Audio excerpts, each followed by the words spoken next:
பிரவீன் காந்தி. நடிகர் ரஜினிகாந்துடனான இந்த சந்திப்பு பேசு பொருளாகணும் என்பதற்காகத்தான், சந்தேகம் எழணும் என்பதற்காகத்தான் சந்திச்சேன் அப்படின்னு திரு சீமான் சொல்றாரு. இதை எப்படி புரிஞ்சுக்கணும்? திரு ரஜினிகாந்த் அவர்கள் வசிக்கும் போயஸ் கார்டன் யார் போனாலும் நோ சொல்லாமல் எஸ் சொல்லக்கூடியது போயஸ் கார்டன். அங்கே போயிட்டு வர்றது ஒரு பெரிய விஷயமே கிடையாது. யார் வந்தாலும் எஸ் தான், வாங்க. பல போக்குவரத்துகளை கண்டது போயஸ் கார்டன். அது மாதிரி இது ஒரு சின்ன போக்குவரத்து. ஆனால் என்னென்னா, சீமான் வந்து கொஞ்சம் முன்னாடி போயிருக்கலாம். அவரோட உடம்பு சரியில்லை, அதனால் போய் நல்லா விசாரிச்சுனா வந்து ஏதாவது சொல்லியிருக்கலாம். இப்போ வந்து இந்த விஜய் அவர்களுடைய எதிர்ப்பு இதில் இல்லை, விஜய் ரசிகர்களுடைய எதிர்ப்பு வந்து கடுமையாக இருக்குது. அந்த கடுமையான எதிர்ப்பில் ஆல்ரெடி ரஜினிகாந்த் சாருடைய எதிர்ப்பு, ரஜினி சாருடைய ஃபேன்ஸுங்க வந்து இப்போ யாரோ சொன்னாங்க பகை இல்லை, புகஞ்சிக்கிட்டு இருக்க ஒவ்வொரு ரஜினி ரசிகர்கள். ஆல்ரெடி இந்த ரஜினிகாந்தும் கமலஹாசனும் வரட்டும் அடிக்கிற அடியிலன்னு நான் ஒரு டிபேட்டில் இருந்தேன். அப்படி ஒரு சொன்னதில் ரஜினிகாந்த் சாருடைய ரசிகர்கள்லாம் கொதிச்சுக்கிட்டு இருந்தாங்க, இன்னும் கொதிச்சுக்கிட்டு இருக்காங்க. ரஜினி சாருக்கு மன்னிக்கும் மனப்பான்மை உண்டு. ஏன்னா அவர் இப்போ கூட பார்த்தீங்கன்னா அவர் ஒரு பாஷா மாதிரி நிற்கிறாரு, ஒரு பள்ளிக்கூட மாணவன் மாதிரி இருக்கார். பள்ளிக்கூட படத்தில் நடிச்சவர் தான். சீமான் என்ன குற்றம் பண்ணார் அவரை மன்னிக்கணும்? என்னங்க, என்ன வார்த்தைங்க அது? அரசியலுக்கு எவன் வந்தாலும் அடிக்கிற அடியில்ன்ற வார்த்தை என்ன மேடம் அது வார்த்தை? அதெல்லாம் இப்போ ட்ரோல் பண்ணிட்டு இருக்காங்க, ஸ்டார்ட் பண்ணிட்டாங்க பசங்க. ஸோ அதெல்லாம் வந்து வார்த்தையில் தான். திரு சீமானை பொறுத்த வரைக்கும் திருப்பி ஒரு இடம் தான் சிக்கல். மரியாதை இல்லாமல் பேசுகிறது, அப்புறம் அவங்கள வந்து காம்ப்ரமைஸ் பண்ண ட்ரை பண்ணுறதுன்றது அரசியலில் வந்து ஒன்று தாங்க. திரு ரஜினிகாந்த் அன்றைக்கி ஒரு நல்லது பண்ண ட்ரை பண்ணி வந்தார். அவரை அந்த அளவுக்கு நாசம் பண்ணிவிட்டு இன்றைக்கி நீங்கள் போய் நிற்கிறது நிச்சயமாக சார் சொன்ன மாதிரி நிச்சயமாக அது சீமான் அவர்களுக்கு மைனஸ் தான். ஏன் மைனஸ்னால், விஜய் சாரை எதிர்த்ததுனால விஜய் சாருடைய ஃபேன்ஸுங்க ஒட்டு மொத்தமாக திரும்பிட்டாங்க. இவ்வளோக்கு விஜய் சார் பெருந்தன்மையோட எப்படி ரஜினிகாந்த் பெருந்தன்மையாக நடந்துக்கிட்டாரோ அதே மாதிரி விஜய் சாரும் பெருந்தன்மையாக நடந்துக்கிட்டார். நீங்கள் சொன்னதுலேருந்து ஒரு விஷயம் எடுத்துக்கலாமா? திரு ரஜினிகாந்தோட அரசியல் விலகலுக்கு சீமானோட கடுமையான விமர்சனம் தான் காரணம் அப்படின்னு புரிஞ்சுக்கணுமா? அப்போ அதெல்லாம் பேசு பொருளாக இருந்தது. ஏன்னா அவ்வளோ உக்கிரமாக பேசினார். வக்கரமும் உக்கிரமும் சேர்த்து ஏதோ விட்டால் ஒரு வீட்டுக்கே வந்து அடிச்சிருவார் போட்டிருக்குன்ற மாதிரி இருந்தது அந்த டோன். நீங்கள் அது பார்த்தீங்கன்னா உங்களுக்கு தெரியும். அதாவது அரசியலுக்காக அவர் ரெடியாகி அந்த ஹைதராபாத்துக்கு முன்னாடி அது அப்படியெல்லாம் பேசிட்டு இப்போ போய் அவர் வீட்டுக்கு போய் நிற்கிறதுங்கிறது. அப்போ என்னென்னா, விஜய் தான் மீண்டும் வெற்றி பெற்றிருக்கிறார். எதனாலனா, போகவே கூடாத இடத்துக்கு போய் வச்சுட்டா இருப்பாருங்க. போயஸ் கார்டன் வந்து சீமான் அவர்கள் அந்த பக்கம் ரோட்டில் கார் போகிறத கூட தவிர்த்திருப்பார், அந்த அளவுக்கு இருந்தது. ஆனால் வேறு வழி இல்லாமல் போயஸ் கார்டனுக்கு போக வைத்து விட்டார் மிஸ்டர் திரு விஜய் அவர்கள். விஜய் அவர்களுடைய ரசிகர்கள், குறிப்பாக விஜய் அவர்களுடைய ரசிகர்கள் அவரை வந்து, ஏன்னா எல்லா பக்கமும் உங்களுக்கு திருமணம் பக்கம்லாம் அடி வாங்கினா என்ன ஆகும்? ஏற்கனவே ரஜினி சாருடைய ரசிகர்கள் சோஷியல் மீடியாவில் எப்போவுமே அவங்க வந்து இது பண்ணிக்கிட்டு இருப்பாங்க. இப்போ விஜய் சாருடைய ஃபேன்ஸுக்கு வந்து உக்கிரமாக எதுக்குறாங்க. அப்போ எல்லாத்தையும் ஒரே நேரத்தில் நீங்கள் ஹேண்டில் பண்ண முடியாதுங்கிற ஒரு காரணத்திற்காகத்தான் இதற்கு போயிருக்கிறார்.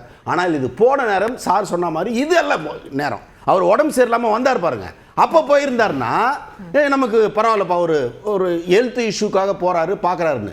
இது என்னன்னா நம்ம ஹெல்த் இஷ்யூக்காக போன மாதிரி இருக்கு. இல்லை, இப்போ திரு ரஜினிகாந்தை சந்திச்ச பிறகு விஜய் ரசிகர்கள் அல்லது அவர்களுடைய தொண்டர்களோட விமர்சனம் குறையும் அப்படின்னு சொல்றீங்களா? அப்போ அதுதான் இலக்கா வச்சு கிண்டல் அதிகமாகும் மேடம். சோஷியல் மீடியா தான் இன்னைக்கு பல விஷயங்களை டிசைட் பண்ணுது. இன்னைக்கு வந்து திரு சீமான் அவர்கள் இன்றைய இவ்வளோ பெரிய உச்சத்துக்கு வந்ததுக்கு காரணம் சோஷியல் மீடியாவில் அவருக்கு இருக்கிற ரெஸ்பான்ஸ்.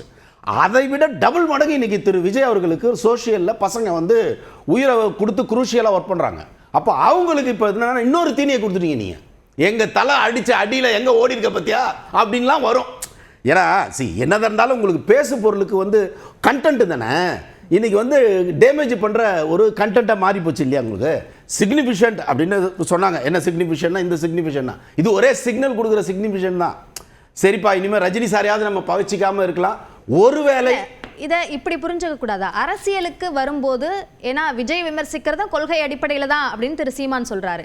அப்போ அரசியலுக்கு வருவதாக அவர் சொல்லும்போது அவர்களோட திரு ரஜினியோட கொள்கையாக சொல்லப்பட்ட விஷயங்களை விமர்சித்தவர் இப்போ அரசியலில் இல்லை, ஒரு நடிகராக அவரை போய் சந்திச்சேன் அப்படின்றதுலையும் ஒரு உள்காரணம். இதை வந்து ஒரு அன்பு நிமித்தம் அப்படின்னு சொல்றாரு. அதை அப்படி பார்க்க முடியாதா? அன்பு கொஞ்சம் அவசரமாக வந்த மாதிரி இல்லை, அவசரமாக வந்த அன்பு மாதிரி தெரியுது. அன்பு எப்போ வந்திருக்குன்னா, சார் வந்து ஹாஸ்பிட்டல்லேருந்து வந்த உடனே நீங்கள் போய் பார்த்துருந்தீங்கன்னா உண்மையிலே அது அன்பாக தான் நம்ம எடுத்துக்கணும். அதுதான் மனித நேயம், மனிதாபிமானம். இப்போ வந்து விஜய் சாரோட இன்சிடென்ட்டுக்கு அப்புறம் நீங்கள் எங்கேயோ ஒரு இடத்துல போய் வந்து ஒரு தஞ்சம் அடைஞ்ச மாதிரி இருக்குது.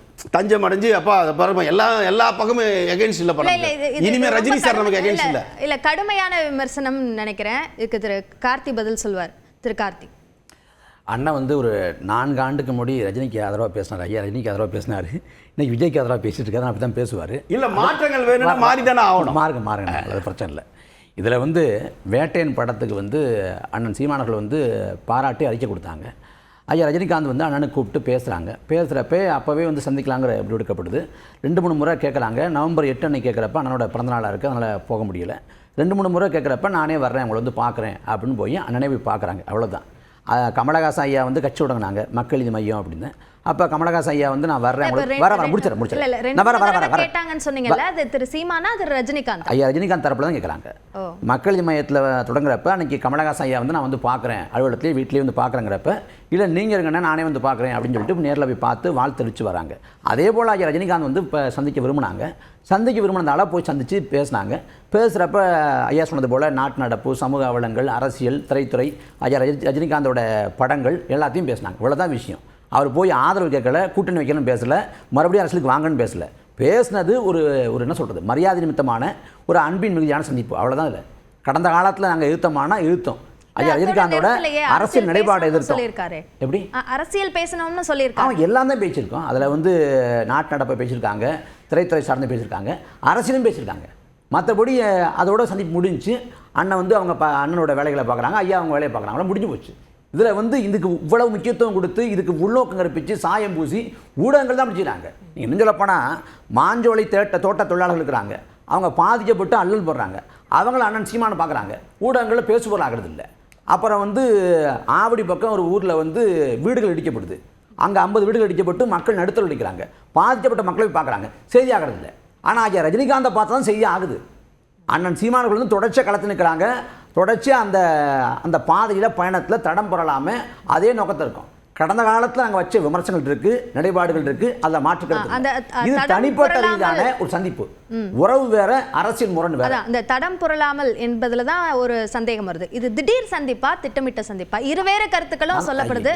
நான் சொல்லிட்டேன்ல, அவங்க சந்திக்க விரும்பினாங்க, ஐயா ரஜினிகாந்த் தரப்பில் சந்திக்க விரும்பினாங்க, ஐயா ரஜினிகாந்த் விரும்பினாங்க, நான் வந்து பார்க்குறேங்கன்னு பார்த்தாங்க, அவ்வளோ விஷயம், இது முடிஞ்சு போச்சு. இதுக்கு மேலே அது ஒன்றும் இல்லை. ஆனால் இந்த சந்திப்புக்கு இவ்வளவு உள்நோக்கம் கற்பிக்கிறாங்க. இதுக்கு வந்து அண்ணன் சொல்கிறது போல் பாஜகன்னு உள்நோக்கம் கற்பிக்கிறாங்க அப்படின்னு அண்ணன் சொன்னாங்க. உண்மையிலேயே பாஜகவுக்கு ஆதரவு யார் நடக்கிறாங்கன்னா திமுக தான் நடக்குது. அவங்க ராஜ்நாத் சிங்கை கூப்பிடுவாங்க, வெங்கையா நாயுடுவை கூப்பிடுவாங்க, மோடியோட போய் நெருக்கமாக உட்காந்துருப்பாங்க. எதுவும் உள்நோக்கத்துக்கு வராது. எல்லாமே வந்து அரசியல் நாகரிகம், அரசியல் மாண்பு அப்படின்னு பார்க்கப்படும். ஆனால் நாம் தமிழகை சந்திச்சுட்டா உடனே அதுக்கு உள்நோக்கம் சங்கி அப்படின்னு முத்துற. இப்போ இந்தியா கூட்டணியில் உத்தவ் தாக்கரே இருக்காரு. உத்தவ் தாக்கரே இந்துத்துவ கோட்பாடு ஏற்றுக்கொண்டவர். நீங்க சொல்ற அந்த சந்திப்புகள் நடந்த போதெல்லாமும் அதுவும் பேசு பொருளானது, அதுவும் விவாத பொருளாக எடுக்கப்பட்டது. அதெல்லாம் திட்டமிட்ட சந்திப்பு என்றால் திட்டமிட்ட சந்திப்பிற்கான தேவை இப்போ என்ன இருக்கு? ஏன்னா இது திரு ரஜினி தரப்புல இருந்து இந்த சந்திப்புக்காக கேட்கப்பட்டது அப்படின்னு சொல்றீங்க இல்லையா? ஆனா அரசியல் பற்றியும் பேசப்பட்டது அப்படின்னு திரு சீமான் சொல்லும் போது விஜயோட வருகையோட தொடர்பு படுத்தி பார்க்க வேண்டிய. விஜயோட வருகைக்கு இதுக்கு என்னங்க சம்மந்தம் இருக்கு? அதுக்கு இதுக்கு சம்மந்தமே இல்லைங்க.